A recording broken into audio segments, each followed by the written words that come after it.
Pag sinalpak po natin yan dito, ayan, yung motor sir 100% magiging keyless po ito.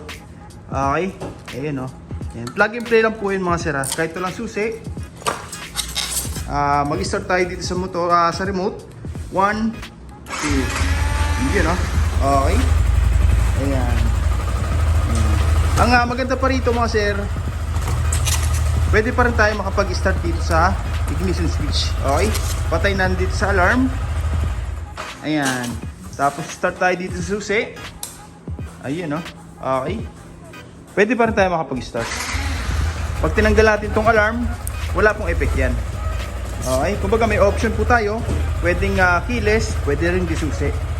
Ayun, no? Start 1, 2. Yun, no?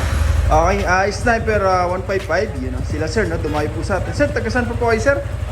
Pasay po, no? Nagpa-install po sila, sir, ng all-in package yan natin, no? Which is a Yamaha alarm, underglow lights, mini driving lights, PIA horn, combo lights, horn passing, horn switching, rapid horn. Ayan, bali, naka-intact na po lahat ng mga wire harness na kinabit natin, no? Ayan, check lang po natin. Okay, keyless na po yung motor, sir, no? Kahit po walang susi, makakapag-start po dyan. Okay? Ang maganda pa dyan, kahit may alarm na po ito, pwede pa rin natin gamitin yung susi. Okay? Ayan. May option po tayo, pwedeng keyless, pwedeng disusi pa rin. Okay? Ayan. Check natin yung wirings. Naglagay po tayo dito ng original domino switch para sa halo na MDL, and then passing switch para sa combo lights. Tapos yung ating horn switching, no? Stock to loud. Ito po yan.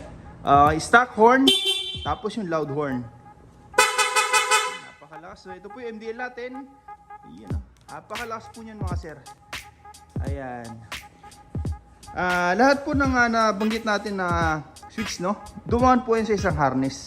Okay. Ginagaya po natin lahat ng manufacturer ng motor, no? Binabalot lahat ng wirings mga sir para malinis tingnan.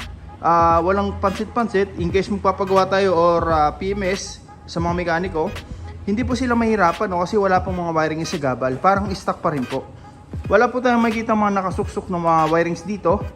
Malinis po yan. Okay, parang stock pa rin. Ayan, no? Para in case magpapalit tayo ng mga switch, plug and play pa rin po. Okay. Ayan, mula rito sa taas, pababa po yan, umikot dito sa ating PIA horn. Ayan, original din po ito mga sir, hindi po ito replica o yung Class A, no?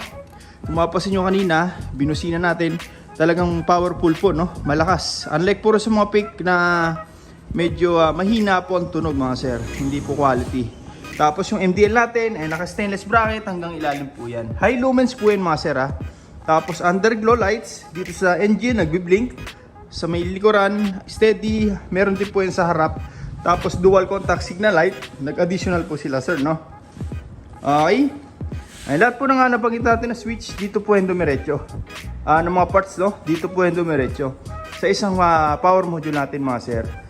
Siya po yung distributor ng power mula sa battery.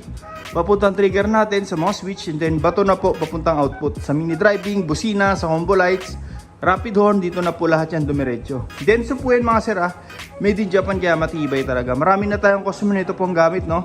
Hanggang ngayon mga sir, all goods pa rin, no? Ang kagandahan pa rito, since may wirings na po tayo dyan, in case po, no, in the future, magpapalit tayo ng mga parts katulad ng busina, yung alarm, MDL, salpak-salpak na lang po.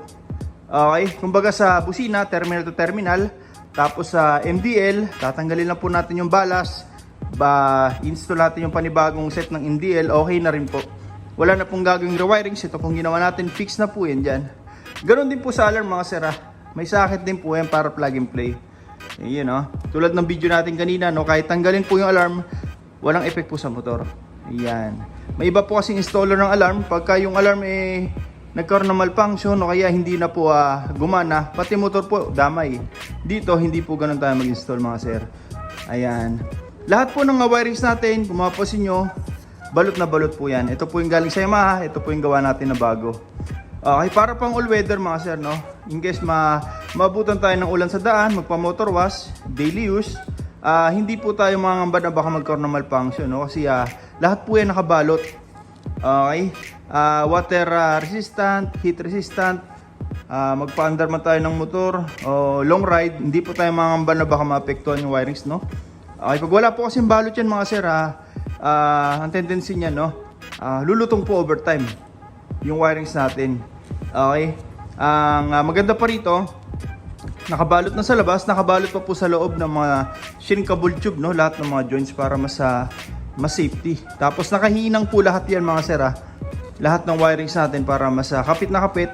Tulad kanina, kahit nakapatay yung makina mga sir, yung busina natin pwersado, hindi po pigil dahil nakahinang po yan. Maganda yung daloy ng kuryente. Matagtag man yung motor sir, malubak man, hindi po tayo magkakaroon ng loose contact, no? Okay, ayan. Sa power module natin mga sir, made in Japan po ito, no? Sure na po yan, matibay talaga. Okay, marami na tayong nalagyan na ito mga sir. Hanggang ngayon okay na okay pa rin, no? Yung alarm, ay naka-safety po sa ilalim. Wala po tayong makikita mga kung ano nung sabit-sabit po na wirings dito, no? Parang stock pa rin po. Okay, ngayon, kakabit na lang natin yung mga pairings, tapos testing na natin, no? Okay.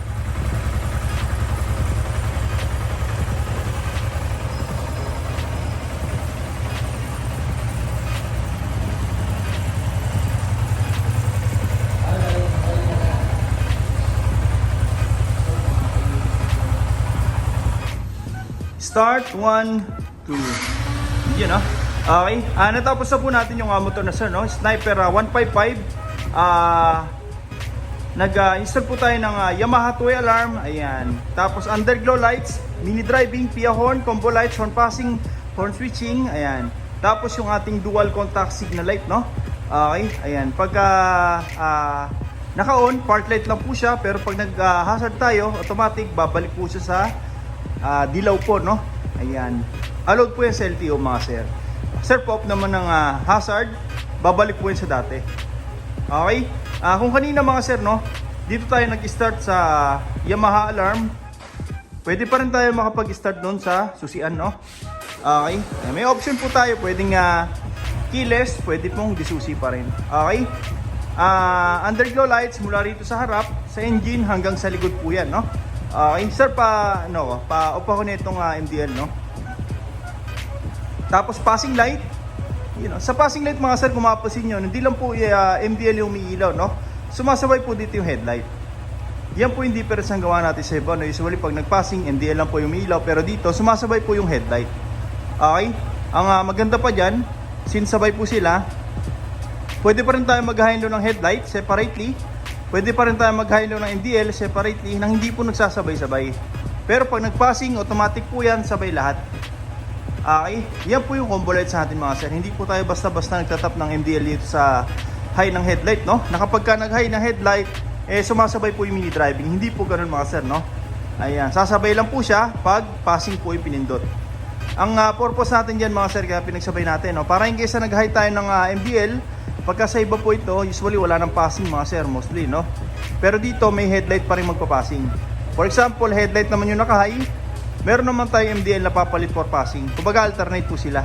Pag naka-on naman lahat, automatic may passing pa rin. Pag nakapatay po yan, automatic sabay po ulit yan. Okay, yan po yung combo lights natin mga sir. Ayan, no? Sir, busina naman, stock horn. Sa stock horn, kung mapapansin nyo, wala pong umilaw, no? Para yung kisa nagparehistro tayo, wala tayong magiging violation. Wala rin pong rapid yan mga sir, no? Pure stock horn po yan. Okay? Parang para wala tayong aberyan, no? Pagka magpaparehistro. Okay sir, pa-activate naman ang loud horn. Sa loud horn, doon na po ilaw yung MDL plus headlight. Okay? Ang maganda pa rito, may option po tayo mga sir. Pwede ring rapid horn, no? Long press lang po natin yung horn switch, yung busina natin. Magsusunod-sunod na po yan. Sir, pa ng MDL, pa high na headlight, check natin kung may horn passing pa rin, no? Meron pa rin po yan. Rapid horn. Okay. Sir, pa-off naman lahat. Passing light. Busina. Okay. Ayan. Check natin yung mga switch na kinabit natin mga sir. Ayan, no? Sa underglow, mula rito sa harap, engine hanggang likod, may switch po yan mga sir. Ayan. Kasabay po yan dual contact na ni-install natin, no? Para pure stock pa rin. Pagka tanghaling tapat, hindi natin kailangan ng ilaw, pwede natin patayin. Okay?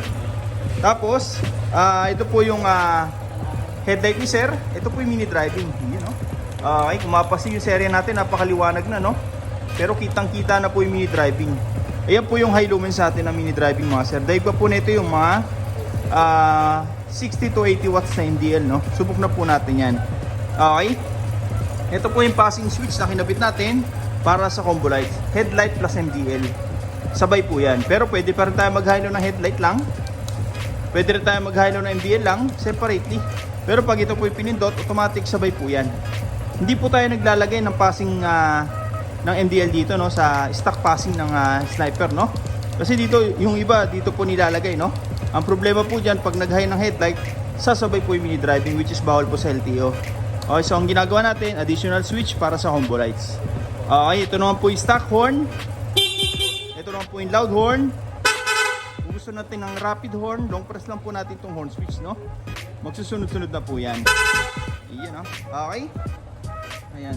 Demo naman natin itong Yamaha 2 alarm. Okay? Off natin. Ayan. Dito mga sir, dalawang remote po yan.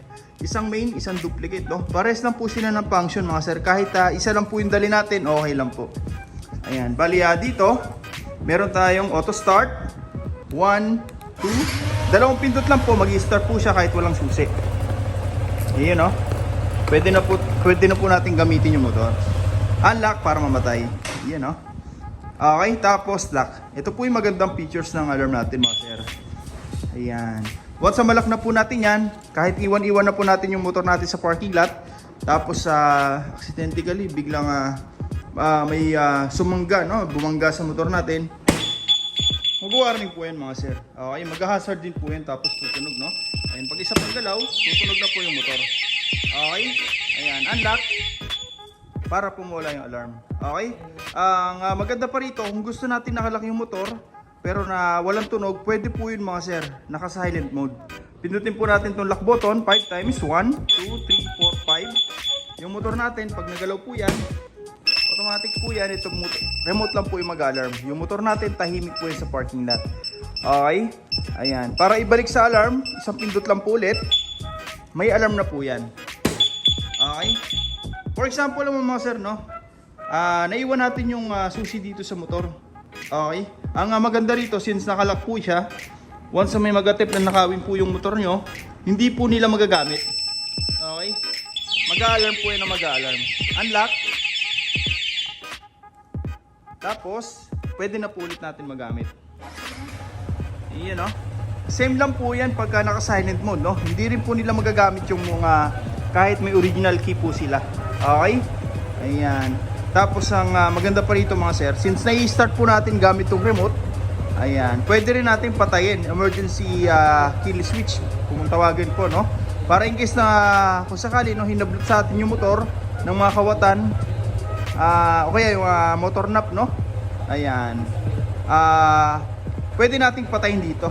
For example, hinablot na. Ayan, bigay na po natin yung susi, mga sir, kung sakaling tinutukan na po tayo, no? Para hindi po tayo mapano. Tapos, pag nakalayo na po sila, pindutin natin itong lock button, automatic po yan. Shutdown yung engine natin. Mag-alarm pa, hindi na magagamit. Okay. Unlock. Long press.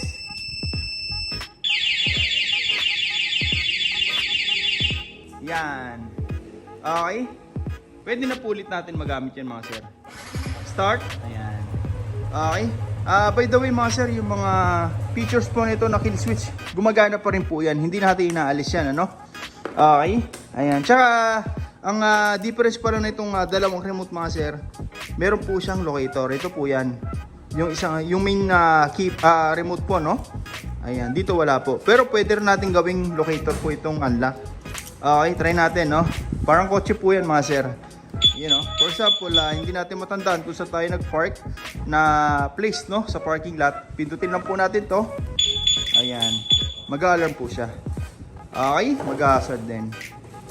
Ayan. Start. Okay. You know. Sa mga gusto mong pagawa, punta lang po kayo dito sa shop. First come, first serve po tayo. Maraming salamat po.